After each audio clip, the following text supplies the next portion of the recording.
श्री कृष्ण कहते हैं, अच्छे वक्त आने से पहले मिलते हैं ये 10 संकेत। जय श्री कृष्ण। राधे राधे। धनवान कौन नहीं होना चाहता है। माँ लक्ष्मी को धन की देवी कहा जाता है। मान्यता है कि जिस घर में माता लक्ष्मी का वास होता है वहाँ कभी भी धन धान्य की कमी नहीं होती है। जीवन में हमेशा सुख शांति बनी रहती है। प्रतिदिन भगवान विष्णु की पूजा आराधना के साथ माँ लक्ष्मी की पूजा करने से घर में धन दौलत आती है। माता लक्ष्मी और भगवान विष्णु की कृपा से धन वैभव और ऐश्वर्य में वृद्धि के साथ ही व्यक्ति के मान सम्मान में भी वृद्धि होती है। मान्यता है कि ऐसे लोगों की यश और कीर्ति चारों दिशाओं में फैलती है।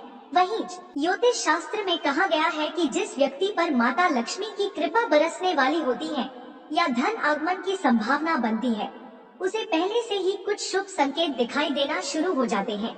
यदि आपको भी कुछ ऐसे संकेत दिखाई दे तो समझ लीजिए कि आपके साथ कुछ अच्छा होने वाला है। चलिए जानते हैं इन संकेतों के बारे में। पहला संकेत, अचानक से आपके घर में काले रंग की चींटियां आकर वर्तुल बनाकर कुछ खाने लगे तो समझ लेना कि आपके घर में महालक्ष्मी जी का आगमन होने वाला है और आपको अपार धन मिलने वाला है। यदि घर में अचानक काली चींटियां दिखाई देने लगे तो यह एक शुभ संकेत है। आपके जीवन में कोई बदलाव होने वाला है, कोई ऐसा परिवर्तन जो आपके लिए लाभदायक होगा, आपके परिवार के लिए मंगलकारी होगा। लेकिन इसका तात्पर्य यह कतई नहीं है कि आप अनिश्चित काल तक चींटियों को इसी प्रकार आते रहने दें या फिर उन्हें आमंत्रित करें। जब आपको स्पष्ट रूप से समझ आ जाए कि काले रंग की चींटियों का आगमन जीवन में बदलाव के लिए ही हो रहा है, तो उनके स्वागत में आटा डालना शुरू कर दें। ऐसा करने से आपके इष्ट देव को यह पता चल जाएगा कि आप तक संकेत पहुंच चुका है, तो चींटियां अपने आप वापस लौट जाएंगी। दूसरा संकेत, वैसे तो पक्षी अपना घोंसला पेड़ों की डाल पर ही बनाना पसंद करते हैं, लेकिन आज के समय में स्थान के अभाव में घरों की खिड़कियों या रोशनदान आदि में भी पक्षी अपना घोंसला बना लेते हैं। अक्सर देखने में आता है कि हमारे घरों में कई बार पक्षी अपने घोंसले बना लेते हैं या फिर मधुमक्खी आदि भी अपना छता बना लेते हैं। क्या आपको पता है कि घर में किसी कीट का बसेरा होना या पक्षी का घोंसला बनाना आदि भी शुभ और अशुभ संकेत देते हैं?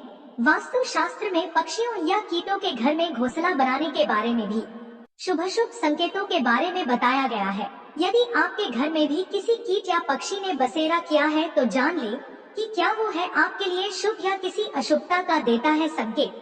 यदि आपके घर में कोई चिड़िया आकर घोंसला बना ले तो यह बहुत ही शुभ संकेत माना गया है। आप मान ले कि अब आपके घर में महालक्ष्मी का आगमन होने वाला है। तीसरा संकेत, आमतौर पर लोग घर में छिपकली देखते ही तुरंत उसे भगाने लगते हैं।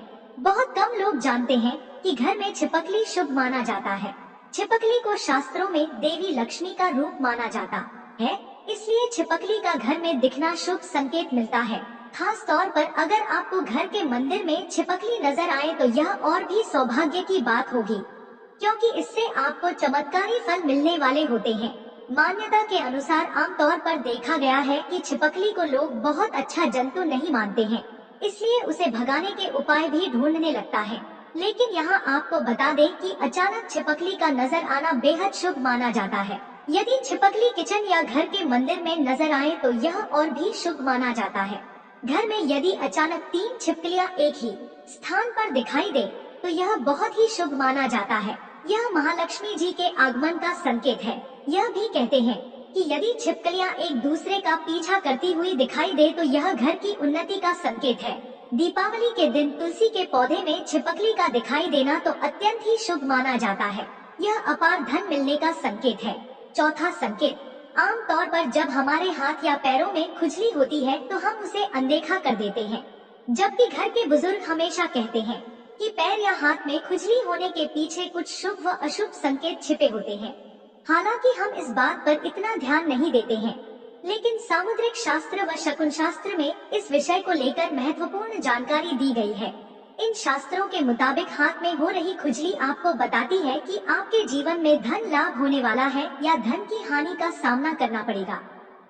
आइए जानते हैं कौन से हाथ में खुजली होना शुभ होता है। यदि किसी को बार बार बाएं हाथ में खुजली हो रही है तो यह एक शुभ संकेत है और इसका मतलब है कि आपको जल्द ही धन से जुड़ी कोई अच्छी खबर मिल सकती है। बाएं हाथ में खुजली होना धन लाभ का संकेत देता है। यह धन लाभ आपको किसी भी माध्यम से हो सकता है। इसलिए जब भी बाएं हाथ में खुजली हो तो समझ जाइए कि अच्छे दिन आने वाले हैं।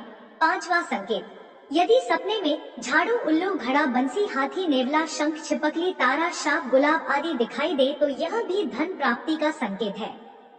6ठा संकेत, ऐसा कहा जाता है कि सुबह उठते ही शंख की आवाज सुनाई दे और शाम को भी सुनाई दे तो यह महालक्ष्मी के आगमन का संकेत है। 7वां संकेत, यदि आप घर से बाहर जाते हैं और आपको गन्ना दिखाई दे तो यह भी धन प्राप्ति का संकेत है। 8वां संकेत, उल्लू को माता लक्ष्मी का वाहन माना गया है। उल्लू को लेकर हमारे समाज में कई तरह की मान्यताएं प्रचलित हैं। उल्लू को अक्सर रात का राजा कहा जाता है और उसे अच्छा या बुरा होने का पूर्वाभास हो जाता है। शकुन शास्त्र के अनुसार उल्लू का दिखना कई जगह शुभ माना जाता है तो कई जगह अशुभ माना जाता है। जैसे अगर आप किसी यात्रा पर जा रहे हैं और रास्ते में उल्लू दिख जाए तो यह धन प्राप्ति का संकेत होता है। वहीं अगर उल्लू घर आ जाए तो यह हानिकारक माना जाता है, इससे घर की उन्नति रुक जाती है। तो हमने बताया उल्लू इस समय दिख जाए तो यह शुभ संकेत माना जाता है और अचानक से खूब पैसा मिलता है। 9वां संकेत, यदि आप किसी काम से बाहर जा रहे हो और रास्ते में कोई कुत्ता अपने मुंह में खाने वाली कोई शाकाहारी चीज या रोटी लाता हुआ दिखाई देता है तो यह इस बात की ओर संकेत करता है कि आपको कहीं से धन लाभ होने वाला है। 10वां संकेत, यदि आपको सुबह सुबह घर से बाहर निकलते ही कोई झाड़ू लगाता दिखाई दे और ऐसा लगातार कई दिनों तक चलता रहे तो समझ ले कि आप बहुत जल्द धनवान बनने वाले हैं। सपने देखना एक सामान्य प्रक्रिया है। सपने कई लोग देखते हैं, खासकर लोगों को रात में सपने ज्यादा आते हैं। कुछ सपने खराब होते हैं, कुछ अच्छे तो कुछ काफी डरावनी होते हैं। रात में देखा गया सपना हमारे जीवन पर विशेष प्रभाव डालता है। यह सपने शुभ और अशुभ के संकेत लाते हैं। कई लोगों ने सपने में झाड़ू लगाना या झाड़ू लगाते हुए खुद को देखा होगा। हिंदू धर्म में झाड़ू का विशेष महत्व है। झाड़ू को कई शुभ और अशुभ संकेतों से जोड़ा जाता है। झाड़ू को मां लक्ष्मी का रूप माना जाता है। अगर आपको भी ऐसे सपने दिखाई दे तो यह भी धन प्राप्ति का संकेत है। दोस्तों, आपको आज का वीडियो कैसा लगा हमें कमेंट करके जरूर बताएं। ऐसे ही ज्ञानवर्धक शास्त्र की बातें जानने के लिए हमारे चैनल को सब्सक्राइब करें, वीडियो को ज्यादा से ज्यादा शेयर करें और अगर आप कृष्ण के सच्चे भक्त हैं तो कमेंट में जय श्री कृष्णा अवश्य लिखें। धन्यवाद।